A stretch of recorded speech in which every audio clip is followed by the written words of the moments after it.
Olá, queridos alunos, bem-vindos ao terceiro bimestre e hoje já quero agradecer a Deus pela vida de vocês, por todo o nosso segundo bimestre, por todos os alunos, por todas as atividades que foram realizadas.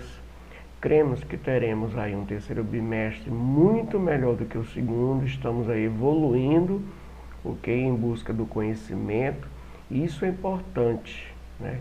De todos os assuntos que nós conversamos, que nós tratamos na sala de aula, com os alunos online, com aqueles que pediram apoio, com aqueles que pediram alguma ideia sobre os assuntos das atividades, com cada um de vocês, tudo ocorreu de forma assim planejada, né? Então nessa aula de hoje vamos aí darmos início do nosso terceiro bimestre, os novos assuntos, e peço o empenho de vocês em cada uma das atividades, correto? Vamos então à nossa aula de hoje. Peço que você abra o seu livro na página do livro didático número 2. Livro didático, página número 2.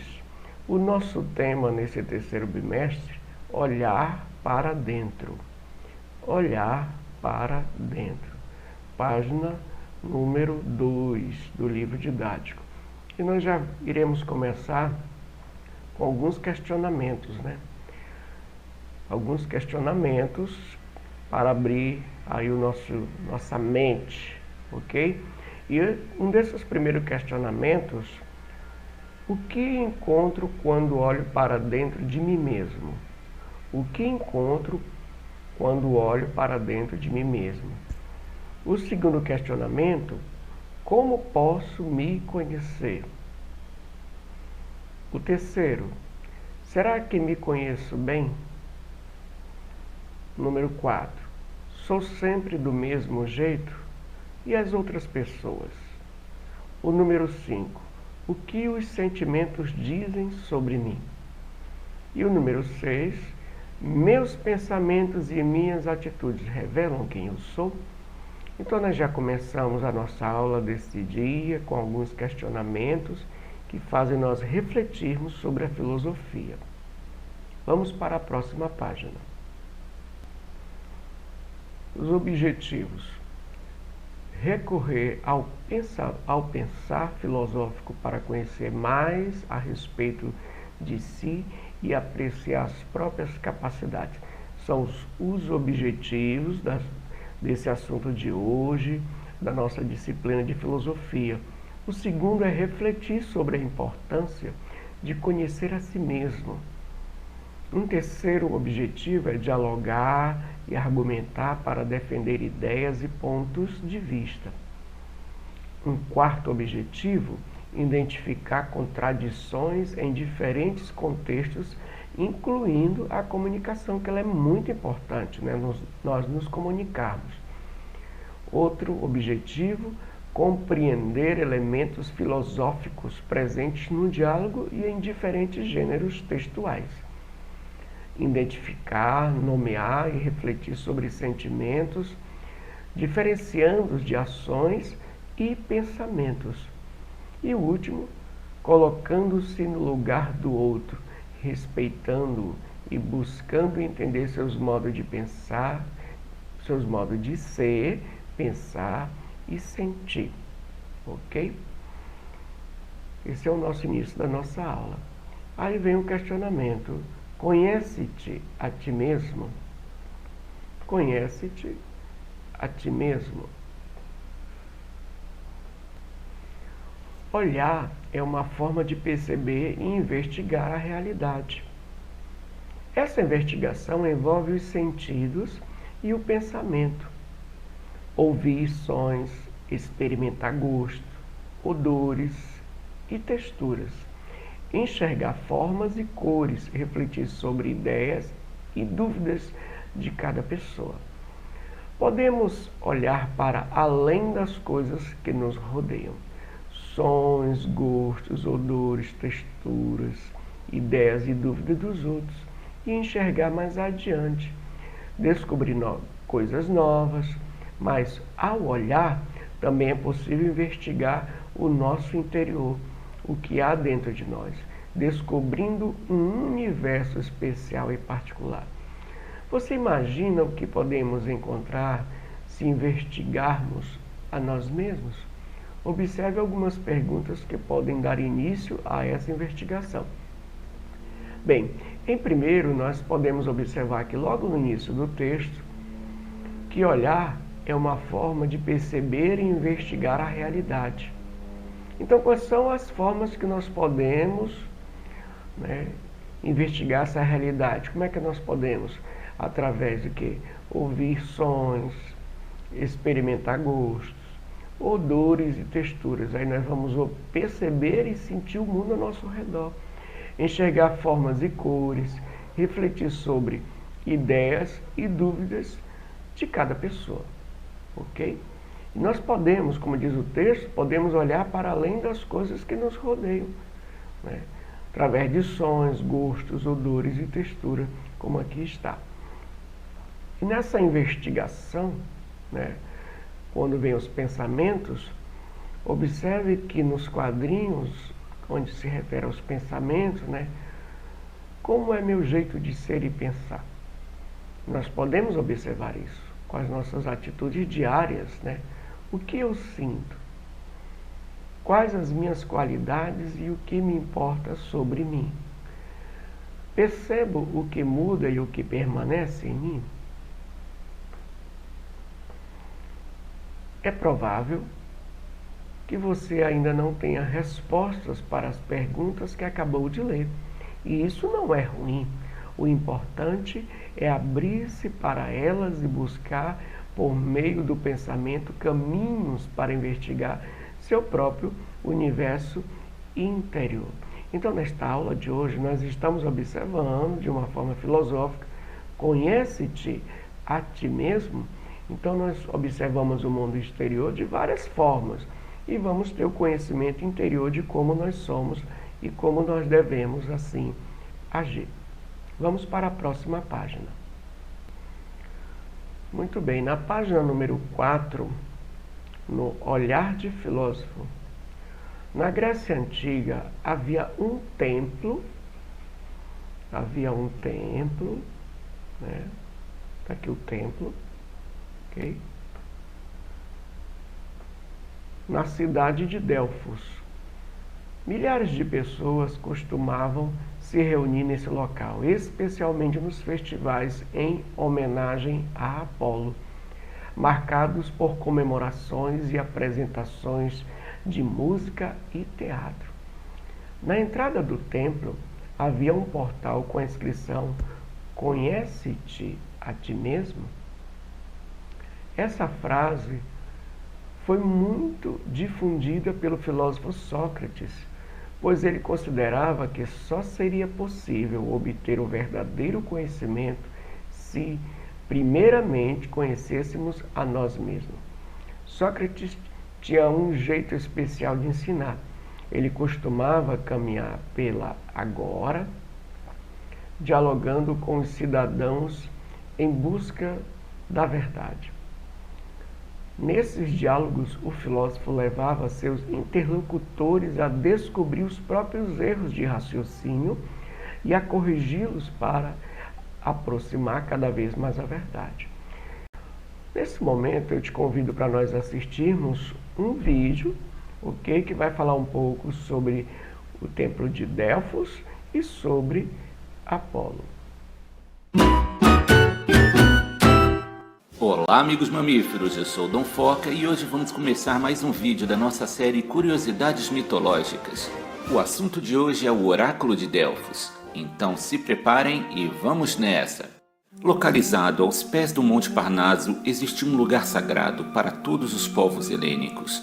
Este lugar ficou conhecido como Oráculo de Delfos. Sua origem remonta à luta entre Apolo e a serpente Piton, que foi enviada pela deusa Hera para perseguir Leto, que era amante de Zeus e mãe de Apolo e Ártemis.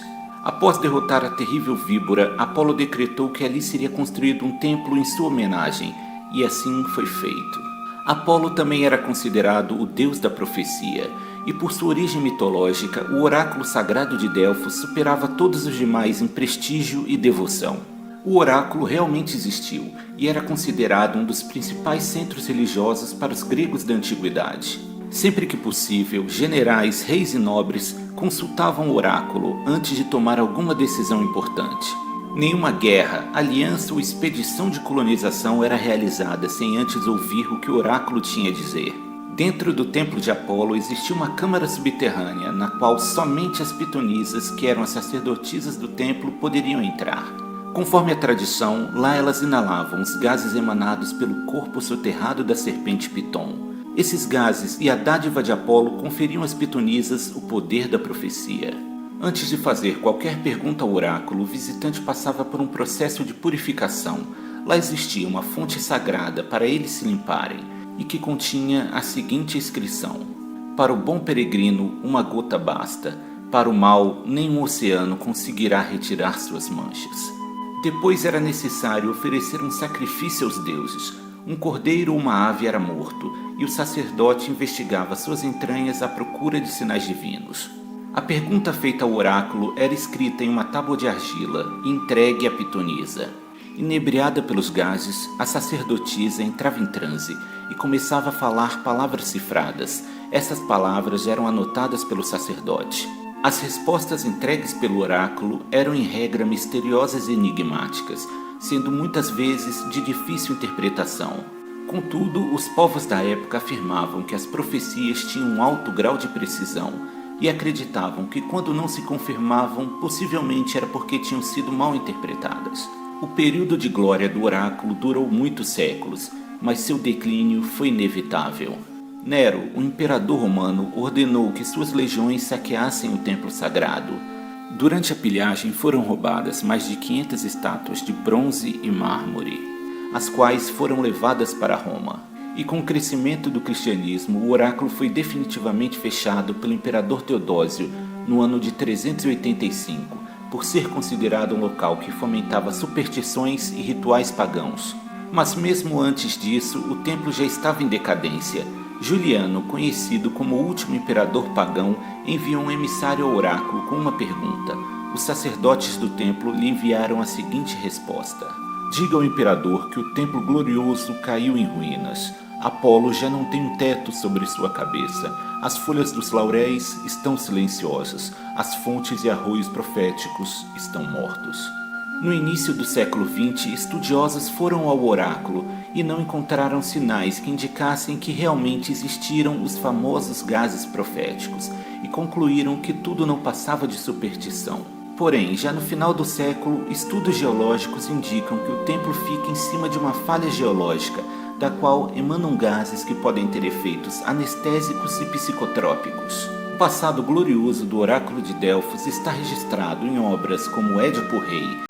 Por sua importância central no mundo grego, o oráculo era considerado o umbigo do mundo, e em suas paredes estava presente a célebre inscrição, e o maior de todos os conselhos: conhece-te a ti mesmo. Muito bem, creio que todos aprenderam mais também pelo vídeo, mas você deve lembrar que uma das divindades gregas mais relevantes é Apolo. De acordo com a mitologia, eram muitos os seus atributos e funções, e foram muitos dos templos dedicados a esse deus. De fato, um dos mais importantes desses templos ficava localizado na cidade de Delfos, o que levava várias pessoas das mais diversas regiões a visitá-lo, a fim de consultar uma sacerdotisa de Apolo que tinha a capacidade de predizer o futuro. Muito bem. Normalmente as respostas dadas pelas sacerdotisas, ou seja, os oráculos, comportavam diversas interpretações, ou seja, ninguém saía do templo com certeza alguma. Outra característica importante do templo de Delfos eram as inscrições que ficavam na entrada. Uma das inscrições: sabe quem tu és e conhece-te a ti mesmo. Perceba que, em essência, a mensagem que essas inscrições passavam referiam-se ao ser humano conhecer quem é, aceitar seus limites e suas condições hierárquica inferior em relação aos deuses, bem como aceitar sua condição mortal. Então, muitos dos filósofos aproveitaram essa frase do templo, né? Assim como Sócrates sempre falava aos seus interlocutores, às suas pessoas: conhece-te a ti mesmo. E, como nós sabemos, Sócrates nunca registrou seus pensamentos por meio da escrita. Esse trabalho foi realizado por um dos seus discípulos, chamado Platão. Em diversos livros escritos em forma de diálogo, Platão registrou as ideias de Sócrates, inclusive a frase "conhece-te a ti mesmo". Em um desses diálogos, denominado Alcibíades, Platão atribuía a Sócrates a afirmação de que, para nos conhecermos, precisamos distinguir qualidades casuais que mudam com o tempo das qualidades permanentes. Assim, deveríamos indagar o que muda e o que permanece em nós. Aí nós temos aqui, né, o pensamento, o que muda e o que permanece, cada um de nós, apesar da ação do tempo. O que muda e o que permanece em cada um de nós, apesar da ação do tempo. De acordo com o pensamento de Sócrates, aqueles atributos que estão em constante transformação não podem ser considerados a nossa essência, o nosso ser em si. Alguns exemplos são os aspectos ligados à nossa aparência, por exemplo, roupa, corte de cabelo, até mesmo nosso corpo que se modifica ao longo do tempo. Por outro lado, aquilo que permanece em cada um de nós, apesar da ação do tempo, é o que Sócrates chamava de alma, composta da capacidade de pensar e de virtudes como a justiça e a temperança, por exemplo. Por isso, além de buscar a consciência de si, o conhecimento de si mesmo, ele recomendava que as pessoas adotassem o cuidado de si, esforçando-se para melhorar sua alma, ou seja, para superar seus pontos fracos por meio do exercício de virtudes. Esse era o pensamento do filósofo, né? A pessoa procurar se esforçar no seu interior para melhorar os pontos fracos e considerar os pontos fortes. Muito bem, então Sócrates usava as palavras do templo de Delfos, né? Nós sabemos que a cidade de Delfos, o grande templo de Apolo, localizava-se bem no centro do santuário, bem no centro do santuário. O primeiro templo foi construído no século 7 a.C., mais ou menos no ano 548 a.C., e foi destruído por um incêndio.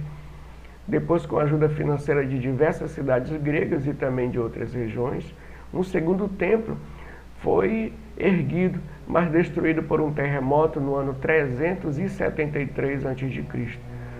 Por fim, por volta dos anos 369 ao ano 330 a.C., foi construído ainda um terceiro templo, e são suas ruínas que ainda existem até hoje, apenas ruínas, ok? Muito bem, aqui nós vemos as ruínas do templo, do último templo, né? Apenas ruínas para serem feitas pesquisas, e aí se eram feitas as consultas, né, as sacerdotisas de Piton, a qual iam revelar coisas sobre a vida de pessoas, mas muitos dali eles saíam confusos, né? No terreno onde foi construído, né, eles saíam gases, e esses gases faziam com que aquelas sacerdotisas elas teriam visões. Mas depois muitos pesquisadores fizeram, em suas pesquisas, descobriram que muitas coisas eram apenas mitologia, ok? Na próxima página agora, página número 5, Eu peço que vocês conversem com os colegas sobre questões a seguir e registre suas conclusões. Muito bem, então nessa questão número 1, você concorda com a afirmação de que antes de conhecer qualquer coisa, precisamos conhecer a nós mesmos? Por quê? Se você colocar sim, você tem que dizer o porquê. Se você colocar não, você tem que dizer o porquê. E na questão 2, como podemos nos conhecer melhor? Como podemos nos conhecer melhor? Então vocês vão aí, ok, colocar a resposta nesses 2 questionamentos. Vamos a cada aula fazermos essas atividades para não acumular no nosso livro, ok? E aí quando for na próxima aula, a gente já verifica e corrige algumas dessas respostas, correto? Vamos aqui mais nas atividades.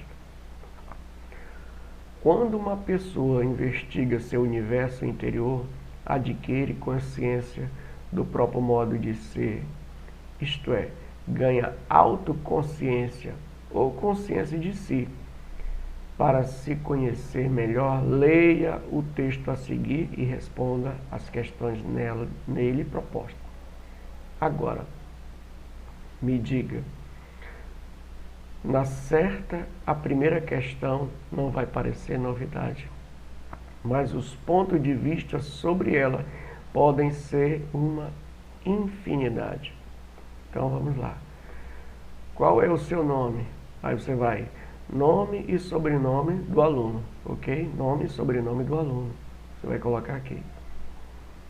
Você seria diferente se tivesse outro nome? Como? Só que a resposta aqui é pessoal. E você precisa explicar, ok? Você precisa explicar. Quantos anos você tem? Qual é a sua idade? Você vai colocar aqui. Idade ideal do aluno, ok? Quantos anos você sente que tem? É pessoal, é importante explicar o porquê. Desde que você nasceu, tem crescido e mudado. O que continua igual? Deixando o seu nome de lado. Desde que você nasceu, tem crescido e mudado. O que continua igual, deixando o seu nome de lado? Ok? Você vai explicar aqui. O que mudou no teu crescimento que faz com que fique, parece que diferente do seu nome ou do seu jeito de ser? Você vai explicar aqui. Correto? Muito bem, chegamos ao final da nossa aula. Espero que você tenha aprendido. Segue aí em anexo, em PDF, as nossas atividades para o caderno. Peço que vocês realizem tantas as atividades do livro didático como as atividades do caderno, ok? Deus abençoe a todos, um bom final de semana.